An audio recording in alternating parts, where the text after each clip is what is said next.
دانش مندی کے ذریعے کیا یہ ممکن ہے کہ زندہ شیر کا مطالعہ کھلے جنگل میں عین اس کے قریب بیٹھ کر کیا جائے، اس طرح کہ آدمی اس کو چھوئے اور اس کے جسم کے اعضاء کی صحیح پیمائش کر سکے؟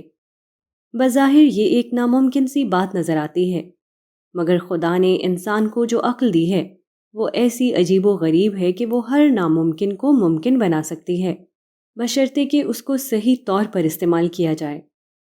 امریکہ کے ایک ماہر حیوانات جارج بی شیلر نے اس ناممکن کو ممکن بنا دیا۔ شیلر کو ببر شیر کی عادات و خصوصیات پر ایک کتاب لکھنی تھی، چنانچہ اس نے 2 سال تک کھلے جنگل میں زندہ شیروں کے بالکل قریب جا کر ان کا مطالعہ کیا۔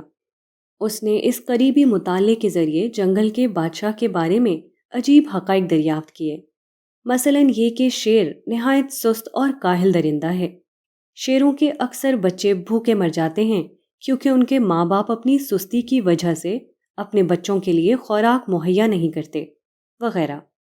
مسٹر شیلر کو کیسے یہ موقع ملا کہ وہ کھلے جنگل میں زندہ شیر کے بالکل پاس جا کر شیر کا مطالعہ کریں؟ جواب یہ ہے کہ عقل کے ذریعے۔ مسٹر شیلر نے ایسے کارتوس تیار کیے جن میں گولی کے بجائے بے ہوش کرنے والی دوا بھری ہوتی تھی۔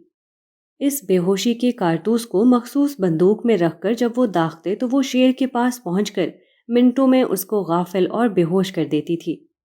انہوں نے اس طریقے کے ذریعے تقریباً 100 شیروں کو بے ہوشی کی دوائیوں کا نشانہ بنا کر بے حس کر دیا، اور جب وہ بے حس ہو کر زمین پر گر پڑے تو ان کے قریب جا کر ان کی ہر چیز دیکھی اور غور کے ساتھ ان کا مکمل مطالعہ کیا۔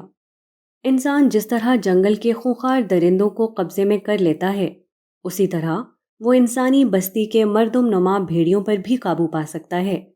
شرط یہ ہے کہ انسانی بھیڑیوں پر بھی خدا کی دی ہوئی عقل کو اسی طرح استعمال کیا جائے جس طرح اسے جنگل کے بھیڑیوں پر استعمال کیا جاتا ہے۔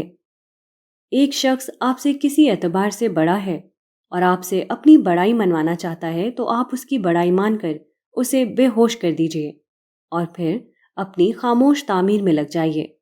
اگر آپ ایسا کریں گے تو بالآخر وہ وقت آئے گا کہ خود اس کو وہ واقعہ ماننا پڑے جس کا مطالبہ اس سے پہلے وہ آپ سے کر رہا تھا۔